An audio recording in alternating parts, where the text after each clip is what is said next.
వియత్నాంలో ఏంటంటే RC card అట్లాంటివి ఏమి ఉండవు అనమాట. ఓన్లీ వియత్నాంలో ఎవరన్నా బండి కొనొచ్చు, ఏ కంట్రీ వాడన్నా బండి కొనొచ్చు. బట్ వాళ్ళ దగ్గర వ్యాలిడ్ కార్డ్ ఉంటుంది. ఈ చాసిస్ నెంబర్ ఇంకా అవి ఉంటాయి. బండి నెంబర్ చెక్ చేసుకోవాలి. ఓనర్ నేమ్ అలాంటివి ఏం మెన్షన్ చేసి ఉండవు. సో ఇది ఆర్సీ కార్డ్ అనమాట. సో ఫైనల్గా బండి తీసుకున్నా ఏమైతే చూడాలి, హైనవే వరకు వెళ్తుందా వెళ్ళదా ఈ బైక్. ఇక్కడ నుంచి 1700 to 1800 కిలోమీటర్స్ ఇక్కడ నుంచి. సో డైరెక్ట్ వెళ్ళాము, మధ్యలో స్టాప్స్ ఉన్నాయి. ఒక 8 స్టాప్స్ 7 స్టాప్స్ 8 స్టాప్స్ ఉన్నాయి. అక్కడ వరకు వెళ్తుందా వెళ్ళదా. ఈ ముసలోడు పొద్దున్న నుంచి హెల్ప్ చేస్తున్నాడు నాకు.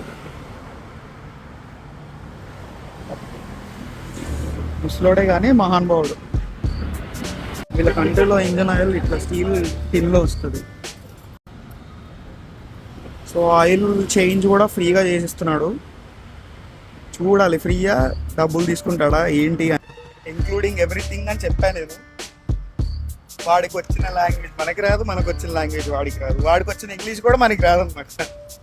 సో చూడాలి ఏముంది. ఇదే హైదరాబాద్లో అయితే ఇవన్నీ మనమే చేసుకుంటాం విత్ హెల్ప్ ఆఫ్ మనీష్ అమ్మ. కానీ ఇప్పుడు ఎవరు లేరు కదా, సచ్చినట్టు మనమే చేసుకోవాలి. మా సూపర్వైజర్ తాత ఈయననే. ఈరోజు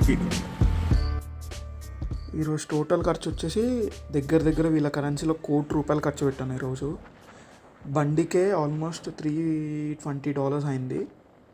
అండ్ అవి కొంచెం ఖర్చులు కలిపి ఒక $10 ప్లస్ నా డే ఎక్స్పెన్సెస్ అన్నీ కలిపి వీళ్ళ కరెన్సీలో ₹1,00,00,000.